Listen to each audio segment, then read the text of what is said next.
Bom dia, graça e paz, amigos e amigas. É um prazer estar aqui com vocês, podendo compartilhar um pouco da palavra de Deus. E se você tem a sua Bíblia aí próxima e o seu aplicativo, eu queria que você abrisse na Epístola de Paulo aos Efésios, capítulo 6, versículos 10 a 18. Quanto ao mais, sede fortalecidos no Senhor e na força do seu poder, revestivos de toda a armadura de Deus, para poderes ficar firmes contra a cilada do diabo. Porque a nossa luta não é contra a sangue e a carne, sim contra os principados e potestades, dominadores deste mundo tenebroso, contra as forças espirituais do mal nas regiões celestes. Portanto, tomai toda a armadura de Deus, para que possais resistir no dia mau, depois de terdes vencido tudo, permanecer inabaláveis. Estai, pois, firmes, cingindo-vos com a verdade e vestindo-vos da couraça da justiça. Calçai os pés com a preparação do evangelho da paz, embraçando sempre o escudo da fé, com o qual podereis apagar todos os dardos inflamados do maligno. Tomai também o capacete da salvação e a espada do Espírito, que é a palavra de Deus, com toda oração e súplica, orando com toda perseverança e súplica por todos os santos. É um texto muito conhecido, mas que de tempos em tempos precisa ser relembrado. Porque o tema de hoje, e isso foi colocado aqui no YouTube, é firmes. Firmes.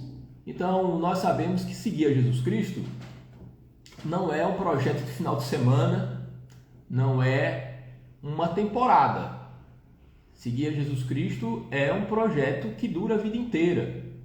Então, para permanecermos firmes e andarmos no caminho estreito, inclusive, de Jesus, nós precisamos nos revestir dessa armadura. É a ilustração que Paulo fala.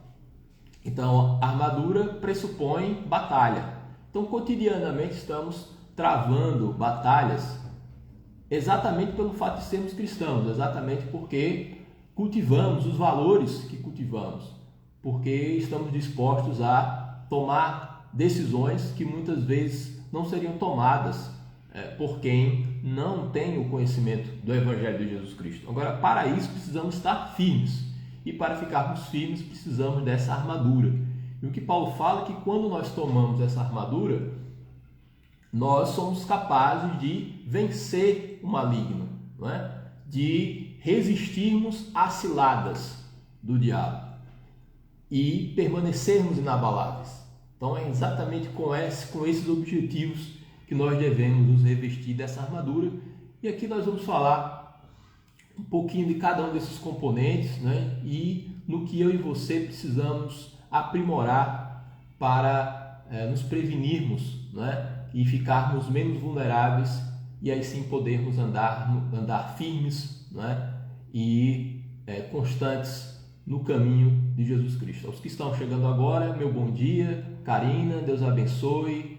Elma também, Deus abençoe sua vida. Renata e todos os outros aqui que eu não pude contemplar, receba aí o meu abraço e as minhas boas-vindas. Então vamos para o primeiro componente, né? Ele vai falar sobre se vestir da verdade e se cingir, né, da couraça da justiça. Então, se cingir da verdade e vestir a couraça da justiça diz respeito a essa integridade pessoal que nós devemos ter, né?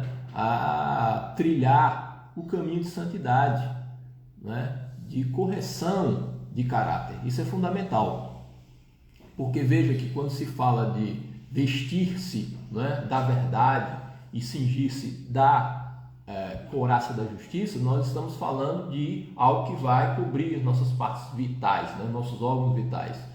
Então ficaremos vulneráveis quando não nos revestimos da verdade e da justiça. Não que sejamos justos pelos nossos próprios esforços, não se trata disso, mas nós devemos ter um mínimo de coerência, né, com a palavra de Deus, né? Devemos evitar essas rachaduras na nossa armadura, que vai nos tornar alvos fáceis, não é, do inimigo.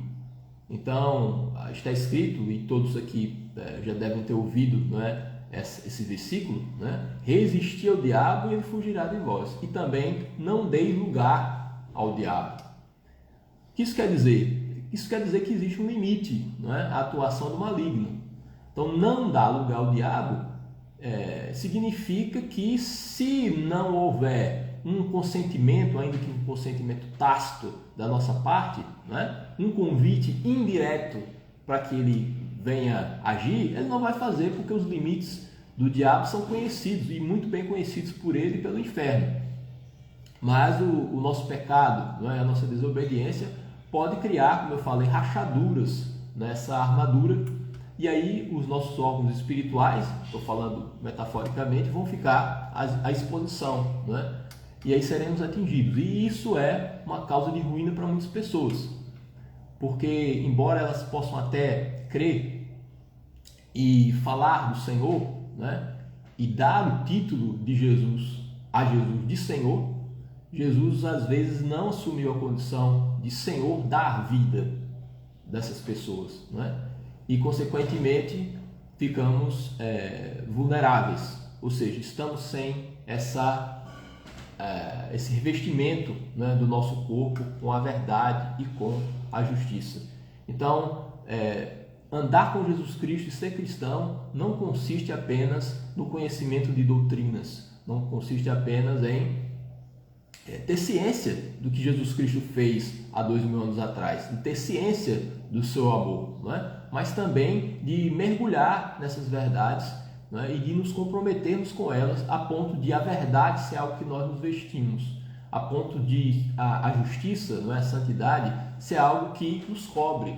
Então isso precisa ser verificado na minha vida e na sua vida, porque está escrito: não deis lugar ao diabo, e resistir ao diabo, e ele fugirá de vós. Então é um limite que nós impomos para que não sejamos atingidos, né, por essas armadilhas. Aí ele vai também falar sobre as sandálias da preparação do Evangelho da Paz. Você sabe muito bem que ser cristão não é apenas ser receptor, não é, da bênção e da salvação do Senhor. Eu e você somos neste mundo um prolongamento dos 12. Então, o que Jesus Cristo projetou é que aqueles discípulos fossem produtivos, né, se reproduzissem em outros, que executassem tarefas semelhantes ao que o próprio Cristo fez. E assim tem sido, né? Esse bastão tem sido repassado ao longo das gerações, embora isso tenha se perdido, né, de certa forma. Né? Essa ideia de que o cristão ele precisa calçar as sandálias da preparação do Evangelho da Paz, né? Isso de levar o Evangelho, de levar as boas novas, né?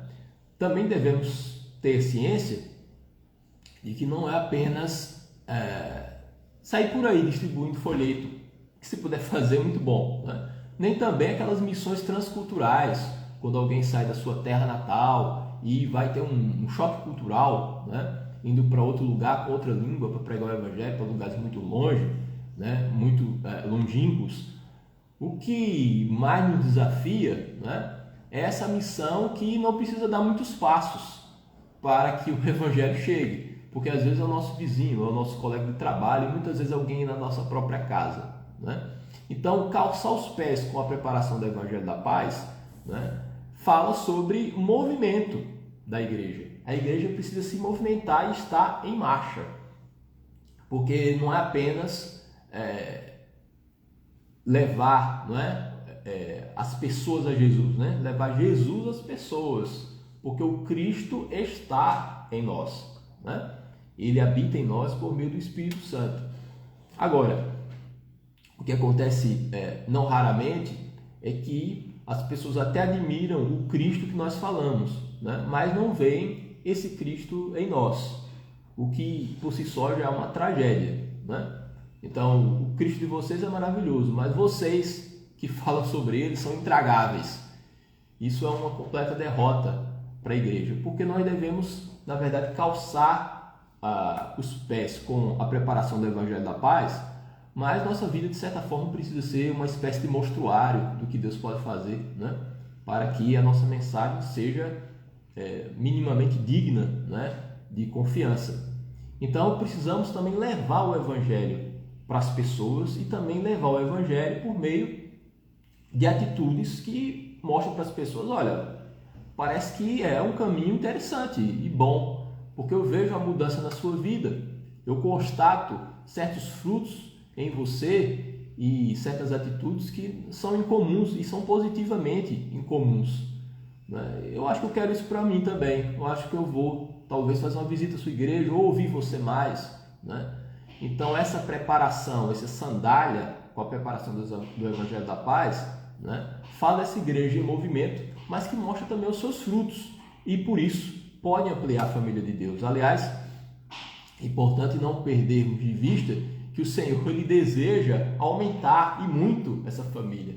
O Senhor não se saciou de filhos, ele quer cada vez mais pessoas, né, a quem ele possa chamar de filhos, né, de herdeiros com ele, de co-herdeiros com Cristo, né?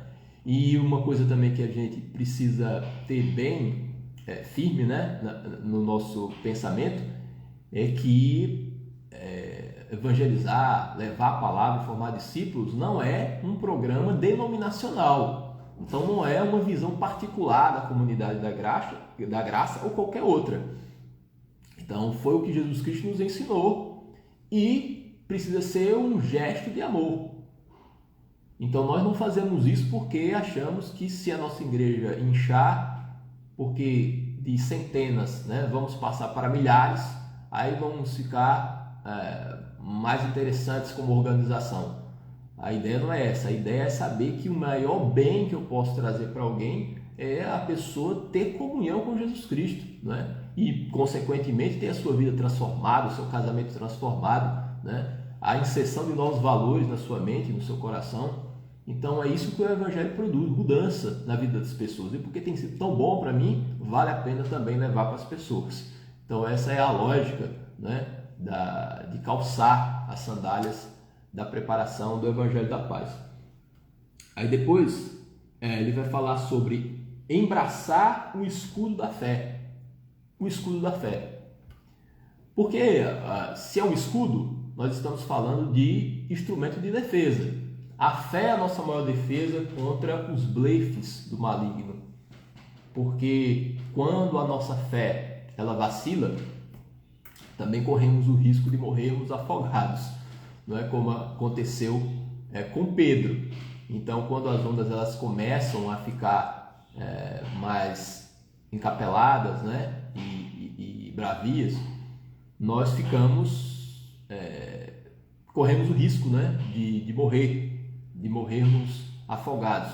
Só que o Senhor está sempre estendendo a sua mão para que isso não aconteça. Como a semelhança de Pedro, ele foi salvo, né, quando a sua fé vacilou, também nós somos resgatados pela mão do Mestre, né? Quem nunca teve algum tipo de vacilo na sua fé, mas o Senhor não permitiu que nos afogássemos. Glória a Deus por isso. Mas quando nós permitimos que a dúvida se instale no nosso coração, a gente pode iniciar um caminho de ruína espiritual. E também não vamos agradar a Deus, né? Porque sem fé é impossível agradar a Deus, né? Quem se aproxima de Deus, primeiro tem que crer que Ele existe e que Ele é recompensador, galardoador dos que o buscam, conforme está escrito em Hebreus. Então Deus recompensa aqueles que o buscam, né? Nós precisamos saber a nossa posição em Cristo. O que o diabo pode fazer é, como eu falei, blefar, né? Mentir. E uma comparação que eu já fiz algumas vezes, né? É como um jogo de pôquer que eu nunca joguei, acho até interessante, vejo nos filmes, mas quando você não tem cartas boas nas mãos, né, o adversário tenta intimidar o outro com um blefe, né? Ele dobra a aposta para que você pense que ele tem uma boa mão de cartas, mas só que ele não tem nada, e ele blefou, e aí você recua, e aí tem medo, né? E faz com que ele ganhe, né, aquela rodada. Então é mais ou menos o que o diabo faz. Ele sabe que já está julgado. Assim está escrito. O príncipe desse mundo já está julgado. Só que como nós sabemos, quem é da área do direito entende isso, uma coisa é ser condenado, outra coisa é ter a execução da pena. Então ele já foi julgado, só que a sua pena não foi ainda executada. Ela será executada na consumação dos séculos, né? Quando houver realmente o fim da história com a volta de Jesus Cristo. né? Mas ele já está derrotado e ele sabe disso. Só que muitas vezes ele investe contra nós com esses blefes, né? Com essas mentiras, porque às vezes nossa fé, o nosso escudo, que é a fé, não está, né, embraçado. E ele vai falar também sobre tomar também o capacete da salvação e a espada do Espírito. O capacete da salvação e a espada do Espírito. A salvação, a convicção da salvação, ele compara como um capacete que nós colocamos, né? E ele está falando da cabeça porque é onde se situa o nosso cérebro, os nossos pensamentos, a nossa razão, a nossa consciência. Então, a salvação, na verdade, em Cristo não é um bingo, não é algo lotérico. Nós não temos a surpresa de chegarmos, mas o Senhor me escolheu. Fui salvo, que bênção, nunca imaginei isso. Não se trata disso, porque a salvação, ela tem relação, não é, com a nossa ideia de identidade, de destino, não é? Quem somos e para onde vamos. Só quem sabe para onde vai e quem pode inclusive calçar os pés com a preparação do Evangelho da Paz, que foi um dos itens que nós falamos aqui. Como nós vamos falar de algo que não é realidade para nós, né? Como vamos falar da salvação em Cristo Jesus, de ser completamente perdoado e termos, né, a bênção de sermos recebidos pelo Senhor do seu reino, se isso, inclusive, é uma mera possibilidade para mim e para você. A salvação precisa ser algo, né, que já se torna componente do nosso patrimônio espiritual, vamos dizer assim, né? Já podemos desde já dizer que eu fui salvo em Cristo Jesus, que já estamos do lado de dentro desse reino. E por isso podemos falar sobre essa salvação e também sabemos quem somos diante de Deus, né? Então vamos colocar o capacete da salvação. Olha, essa dificuldade, não é, em assimilar isso, de já se sentir um salvo, não é? No lugar de entender que já somos salvos, né?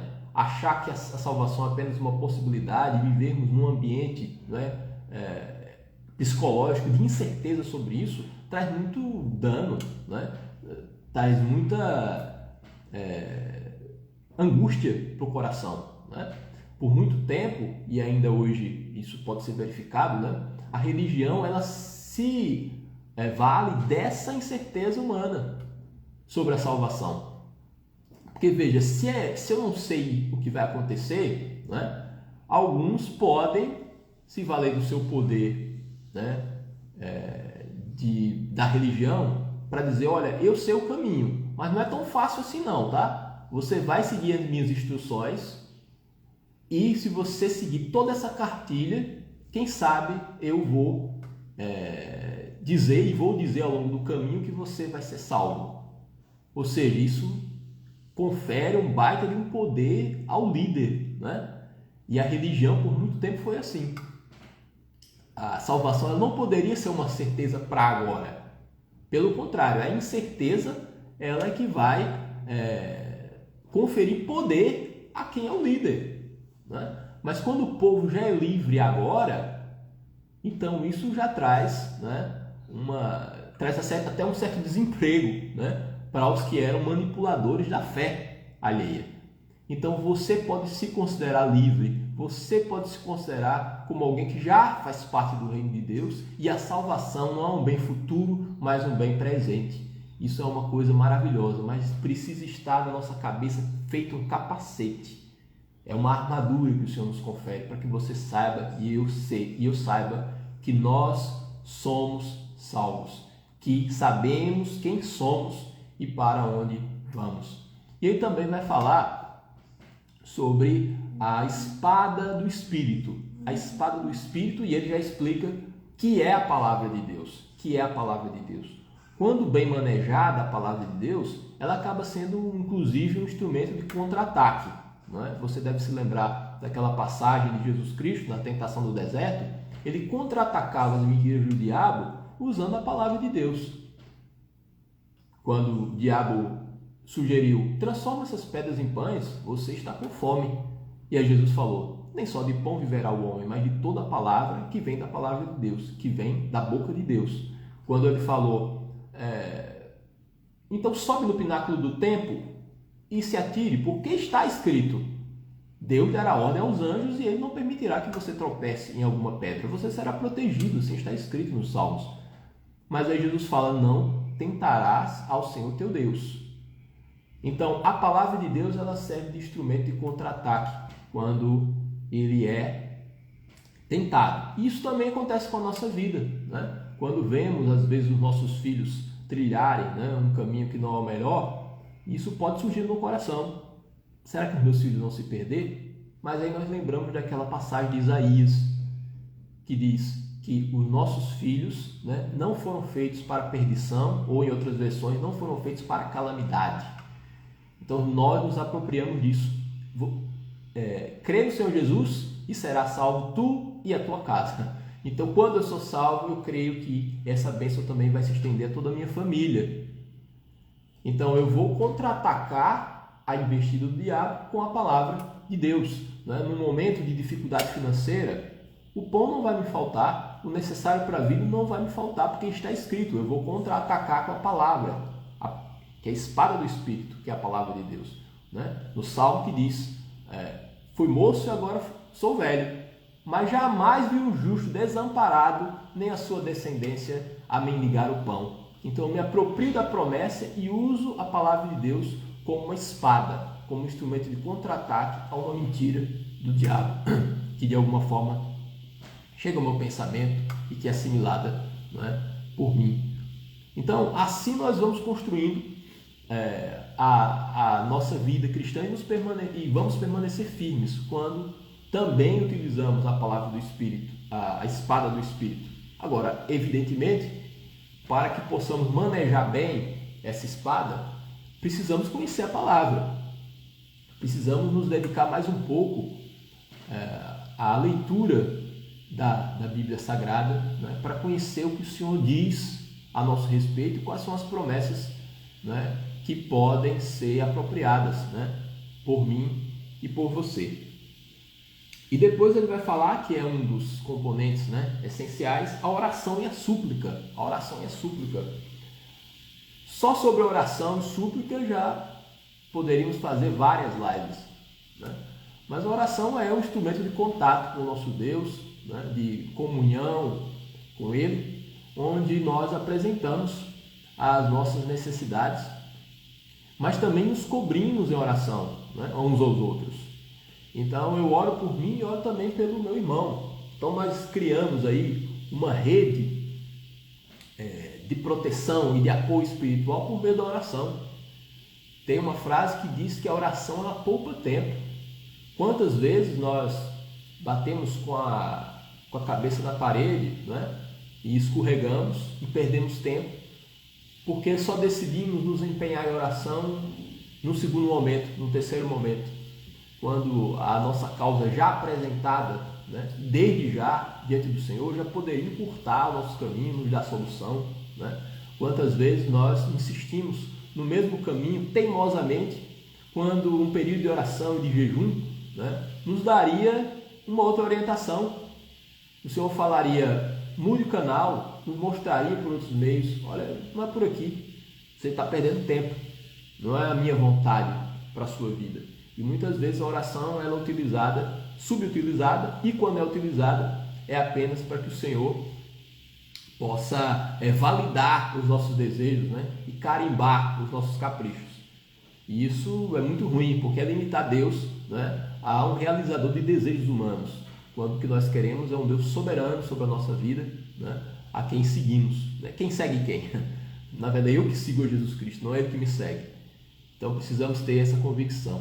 Com esses componentes da armadura que nós falamos aqui, resumidamente, nós vamos ter uma vida mais firme e podemos caminhar vitoriosamente, né? Para que possamos estar firmes diante das ciladas do diabo. E depois de ter vencido o maligno, permanecermos inabaláveis, como disse Paulo. Porque a nossa guerra não é contra carne e sangue, mas sim contra essas hostes do mal que operam, né, no mundo de maneira invisível e até sofisticada, que as pessoas não conseguem identificar. E aí, só para concluir, é o que Paulo fala no iniciozinho, ele diz que a nossa guerra não é contra carne e sangue. O que isso quer dizer? Contra pessoas, contra seres humanos. Então, muitas vezes, os seres humanos, as pessoas, elas são prepostas, né, do diabo, são laranjas do reino de Satanás. E aí nós precisamos ter isso bem claro, né, diante dos nossos olhos, porque nós não podemos dirigir a nossa hostilidade contra os homens. Os homens, por piores que eles sejam, né, eles não devem ser odiados, muito pelo contrário. O Senhor ama a todos, né? Desde a nossa vovó, nosso vovô bacana, né? O nosso amigo, a pessoa que nos ajuda, o nosso pastor, o nosso líder, né? Gente de bem, gente legal, até a pessoa que está numa penitenciária, né, programando um motim. Então, o Senhor ama todos, essa aqui é a verdade, né? É um amor incomensurável. Então, nós não podemos dirigir a nossa hostilidade contra os seres humanos, porque a nossa guerra não é contra carne e sangue. Todos os seres humanos são amados por Deus e são convidados à reconciliação em Cristo Jesus. E a minha função no mundo é de ministro da reconciliação, como está escrito em 2 Coríntios. Então, eu sou alguém promotor dessa reconciliação. Logo, eu não posso e não estou autorizado a agir de uma maneira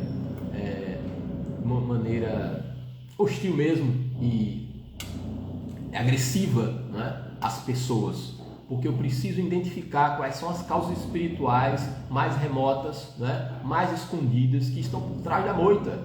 E isso, meus irmãos, eu só consigo por meio, né, do uso da armadura espiritual. A minha arma não é o xingamento, né? Não é queimar o cartaz de alguém por meio de uma rede social, não se trata disso, mas na verdade, usar a espada do Espírito, a oração, a súplica, o serviço, né? Ter a convicção de quem eu sou, para que quem está ainda, né, não reconciliado com Deus, não me atrape do lado de lá. Se eu sei quem eu sou, se eu sei que eu sou um salvo, se eu sei que eu sou em Cristo Jesus, filho de Deus, pela sua infinita misericórdia e compaixão, eu não quero ser outra coisa senão isso, não é?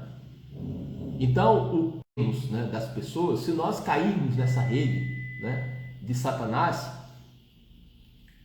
eles é que vão nos mudar, né? Nós é que seremos convencidos a sairmos do reino de Deus, né? Mas nós estamos nele, em nome de Jesus.